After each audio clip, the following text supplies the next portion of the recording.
Hey everybody, this is Sam Stevens. I'm the Greybull wildlife biologist for the Game and Fish, and I cover the west slope of the Bighorns, basically from Tensleep north to the Montana line, out to the Bighorn County, Park County line, and I'm going to be talking today about our 2023 proposed big game hunting seasons. We're going to kick it off with pronghorn, then move through to deer, elk, moose, and bighorn sheep. So starting off in the middle of the basin with the Carter Mountain pronghorn herd. This is hunt areas 78, 81, and 82. Right now we're meeting our population objective. The objective is 7,000. We're just a little bit above that. We've been slowly bringing that down over the last few years. Our fawn ratio jumped up a little bit last year from the previous average, and a lot of that probably had to do with increased precipitation, just better habitat conditions. We had more food, more groceries on the ground, especially for some of those lactating females in the late spring, early summer. Our buck ratios decreased a little bit. It's down to 44 per 100. This probably has a lot to do with a depressed recruitment rate because of a poor fawn ratio the last few years, and also the fact that we've slowly kind of increased some of our buck harvest over the last few years. As you can see there, in 2022 our harvest was just over 1,000 animals. That's a little bit above the previous 5-year average. It's actually the second highest that we've ever seen in the herd unit. And as you're going to see with some of our proposals, we're actually looking to curb that a little bit and moderate some of our harvest levels. So as you can see here, we're looking at making some type 1 cuts across the board, reducing the 78 type 1s by 25, the 81 type 1s by 75, and then the 82 type 1s by 25. In addition to that, we're also looking at making a few cuts to the type 6 licenses. And again, this is just trying to make sure that our proposals and our harvest comport with what we're seeing with the population as we're getting down closer to that objective range. We don't see a need to necessarily be harvesting as many as we've been the last few years. So moving eastward to hunt area 79, this is the hunt area at the foothills of the Bighorns, north of Tensleep. Similar to what we saw in the Carter Mountain herd, our fawn ratio increased this last year pretty significantly from the previous 5-year average. Buck ratio also came down a little bit. Again, probably has to do with the fact that we've had some not so stellar fawn recruitment rates the past few years. Harvest has been pretty stable. All things considered, we don't really get into this hunt area too hard because most of the harvest is actually from archery hunters and then a handful of doe fawn licenses associated with damage issues. So we don't have anything proposed for this fall. Moving on to deer. So starting up north with the Shoshone River deer herd, this is hunt areas 121, 122, and 123. We have a population objective in this herd of 5,000, and currently our most recent population estimate is just over 2,000 deer. The one thing that needs to be said about this population estimate is that it was generated using a new population modeling methodology. So it's an integrated population model that we've just started using over the last couple years in all of our deer and pronghorn herds. And so looking at that estimate in 2021 and then a sharp decrease of almost 1,000 to the 2022 estimate, that's pretty unrealistic. However, the actual number in 2022 is probably a pretty realistic number. It's hard to believe that there's more than 2,000 deer in the whole Shoshone River herd unit currently. Going forward, that trend will start to make more sense, more that we standardize our population modeling methodology. This decrease, just over the last 5 to 6 years that we've seen in this herd, is likely due to increase in CWD prevalence. So right now our prevalence rate's at 45% amongst harvested adult male mule deer. And we know that once we exceed 30% in a herd unit, it becomes population limiting. And so right now, between the Shoshone River and the Greybull River herds, these are two of the worst places in the state for CWD. Our fawn ratio is also pretty stagnant currently. There was a time where this herd was cranking out a lot of deer and a lot of fawns every year, but over the last 5 years we've really seen that fawn ratio and recruitment rate really get depressed, and so it's been below 60 fawns per 100 the last couple of years now.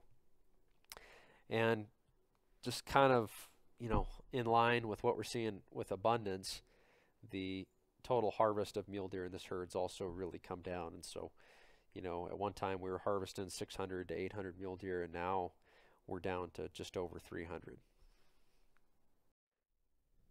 So, looking at proposals for this year, we're trying to reduce any and all mule deer doe mortality, and so, you know, we don't expect this is going to drastically or significantly change the trajectory of this herd, but any little bit might help. So the whole intent of these 20-day antlerless seasons in the general season was focused around damage concerns, and a lot of those damage concerns just don't exist anymore, and if they do exist, we can address those with our Type 6 licenses. And so we've heard from the public, and we've heard a lot of people who are pretty concerned about this herd in particular, and so we're trying to respond to that by proposing the removal of the 20-day antlerless general season in hunt areas 121 and 122. So moving to the Greybull River mule deer herd just to the south, hunt areas 124 and 165. Similar to what we're seeing on the Shoshone River herd, this population's kind of in free fall at the moment, and so again, we're using a new population modeling methodology. And so as you can see here, you know, we went from 2,700 deer down to 700 deer. That's probably pretty unrealistic. However, the most recent estimate, which was using that new methodology of 700 deer, is actually probably pretty realistic given just how few deer are actually being killed in this herd and how many deer we're actually finding on the ground. Again, stagnant fawn ratios. At one time, this herd was really productive, and it just hasn't been the last few years. Our harvest is extremely low. We're down to killing fewer than 200 deer in this herd, and so it's not quite what it used to be. And this is just this is a chart just to give you a sense of how chronic wasting disease impacts the proportion of your older age class bucks within the population. And so class 2 and class 3 bucks, that's essentially everything with an antler spread 20 inches or larger. And so looking at this chart, you can see that as CWD prevalence increases, the proportion of those class 2s and 3s within the buck population decreases significantly. And if you chart this out within the Shoshone River herd, it's a really similar trend line. And so some of the changes we're looking at making this year is just trying to, like I said, with the Shoshone River herd, we're just trying to cut back on any mortality that we can control with adult male or adult female mule deer, and so trying to restrict that back to antlered mule deer or any whitetail. So moving east to the west slope of the Bighorns, starting in the Paintrock mule deer herd, which is hunt areas 41, 46, and 47. Right now the population is slightly below the population objective. This was a herd that for the first time ever we actually conducted what's called a siteability survey, which is essentially a way of going out and ground truthing your population estimate.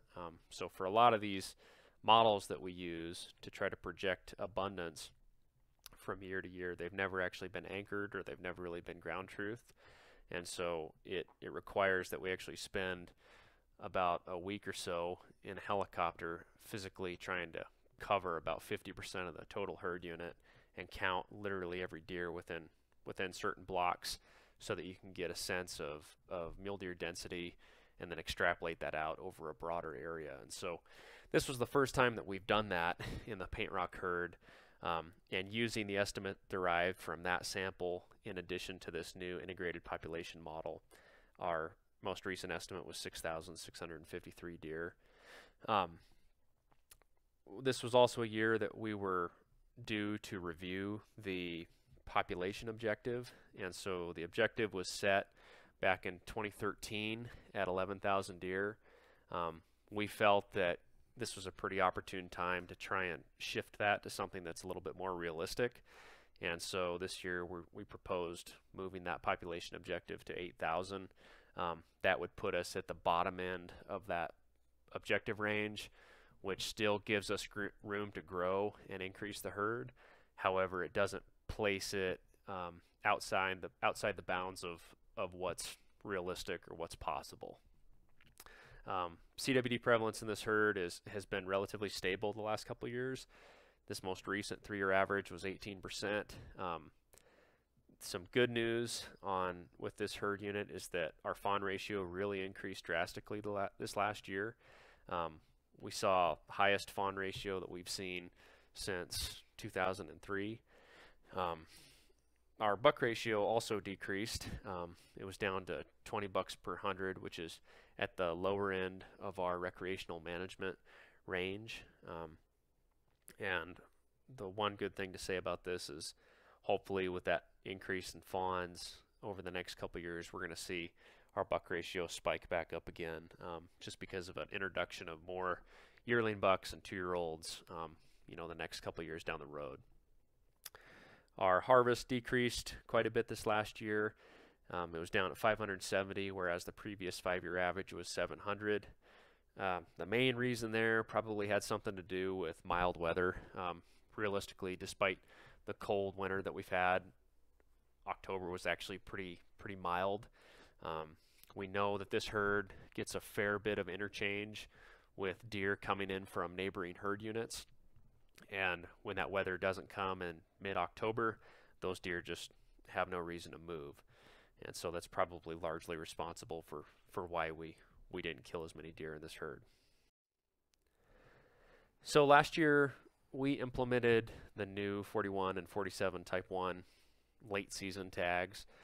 These tags were kind of created as a probe, testing the efficacy of CWD management.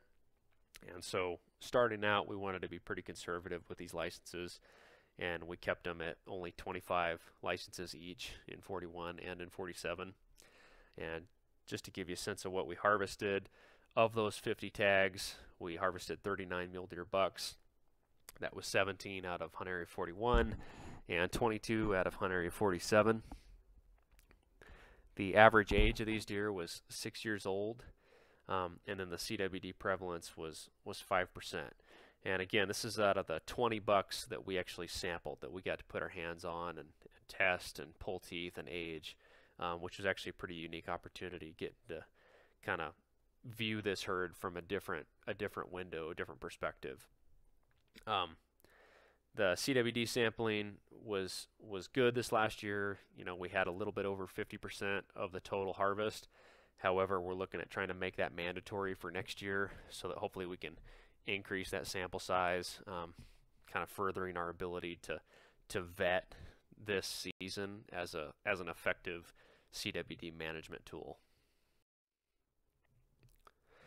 And this is from our type 1 harvests. These are just some of the bucks that got harvested off of these tags, and this chart just kind of gives you a sense of how antler spread looks within the Paintrock herd from year to year across age classes. And so you can tell that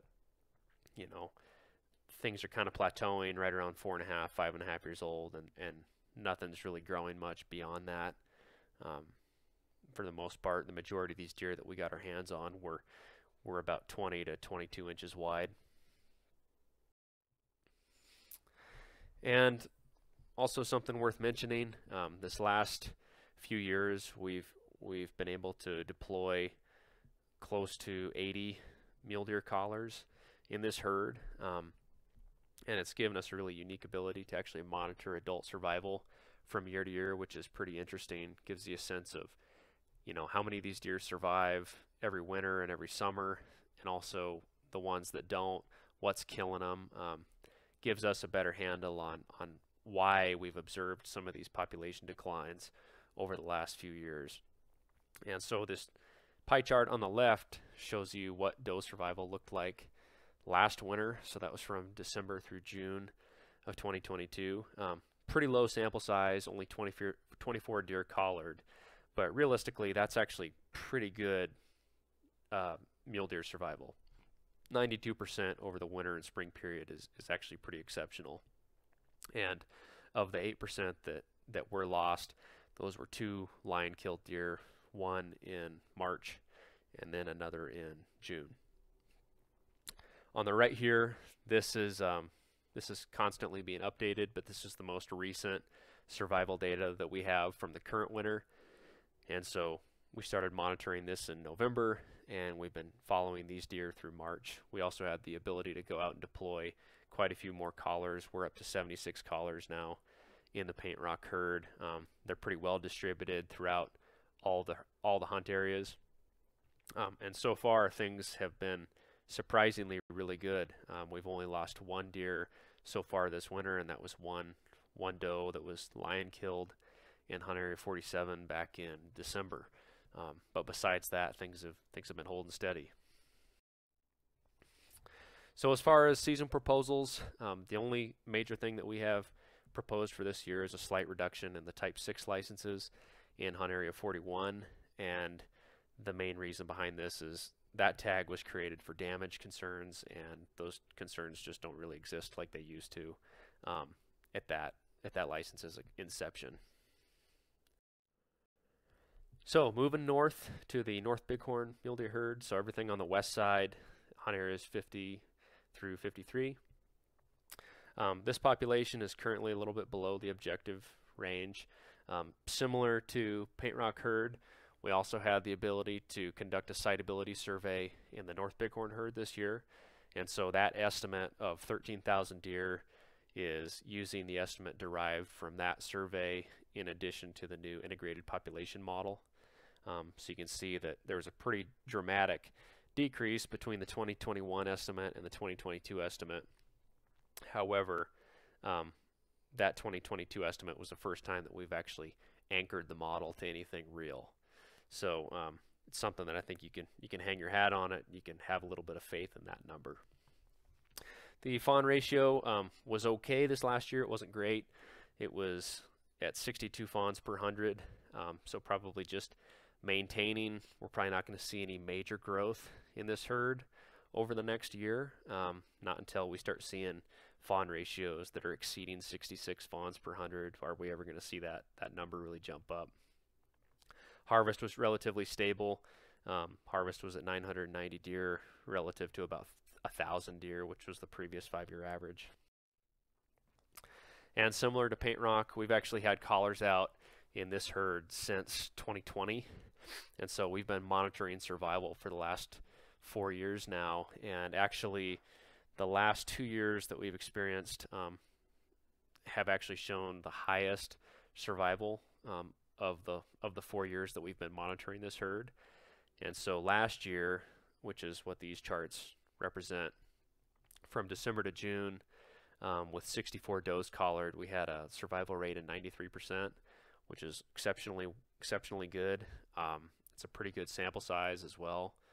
And our fawn survival, we didn't have as many fawns collared, but in March we went out and deployed 24 collars on fawns, and of those 24, about 80% of those survived, which was also pretty good, especially given that the majority mortality we see occur usually in April and May.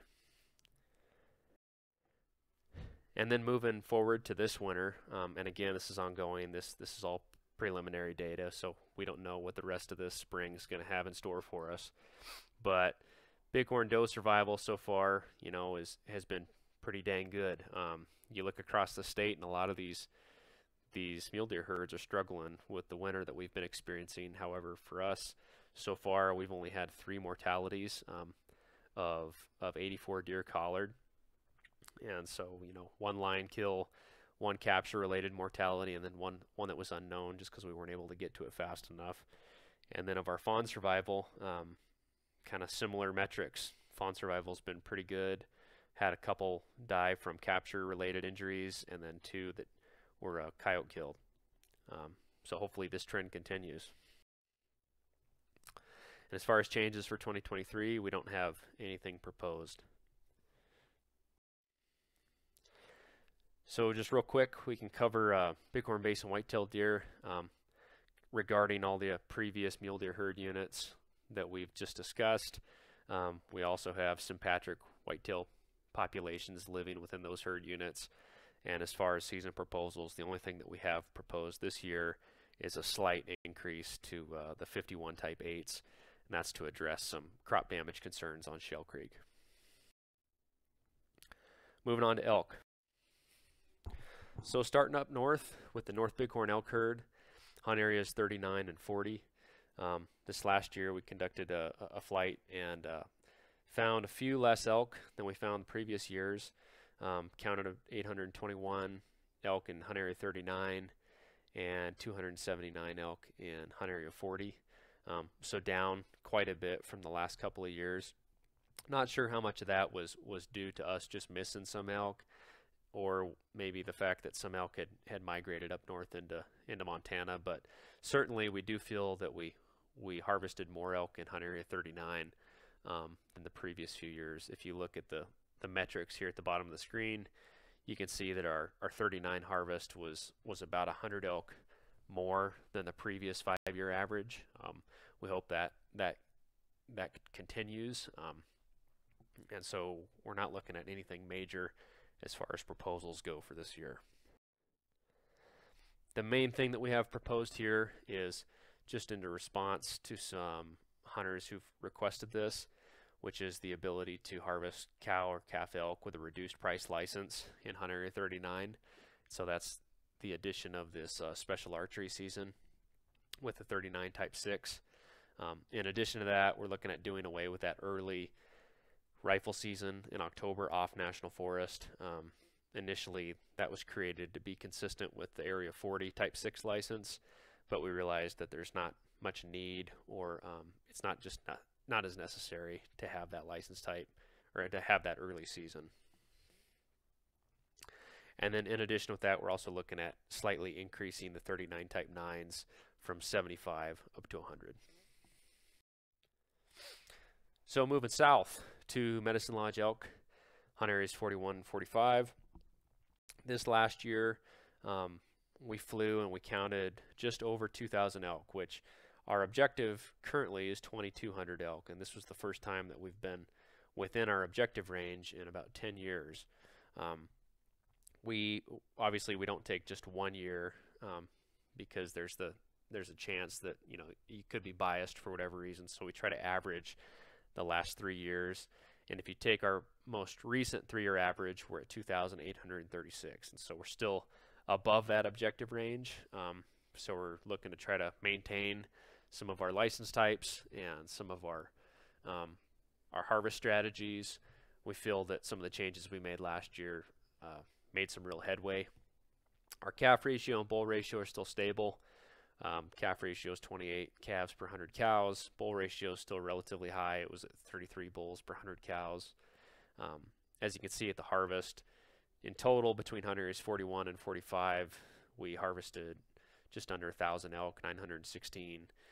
That was 513 in 41, which is an all-time high elk harvest in hunt area 41. And then about 400 elk harvested at a hunt area 45, which is right around average. In the Medicine Lodge elk herd, hunt area 41, the major proposals that we have for this year are trying to reduce some of the hunter crowding that people experienced in the Type 2 license. So that was the new late season that was created last year, where we took roughly 45% of the Type 1 quota and created a November late season, trying to reduce some of the crowding in the Type 1 season by offsetting it with this later any elk season. And then the other change we're looking at for this year is extending the Type 7 season to allow hunters to hunt cows until November 4th. And then with regard to the Type 3 and 7 licenses, these tags were created in 2022 to disrupt elk that congregate on private and BLM lands in September by concentrating hunter pressure north of Trapper Creek. And we felt like after this last season's, these tags did the job, and it was relatively successful. And then in Hunt Area 45, looking at the removal of special archery season for types 1, 4, and 5 to reduce some of the archery hunter crowding in the last half of September. This is in response to some of the comments and concerns that we've received from archery hunters in Hunt Area 45. We made this change in Hunt Area 41, and it seemed to be broadly popular in that hunt area. And then also to offset the reduction of that opportunity, we're looking to increase slightly the Type 9s for Hunt Area 45 as well. And then the last two major changes would be extending the Type 5 antlerless season to allow hunters to come back on October 25th rather than November 5th, and then a slight decrease to Type 6 licenses as elk damage is kind of moderated.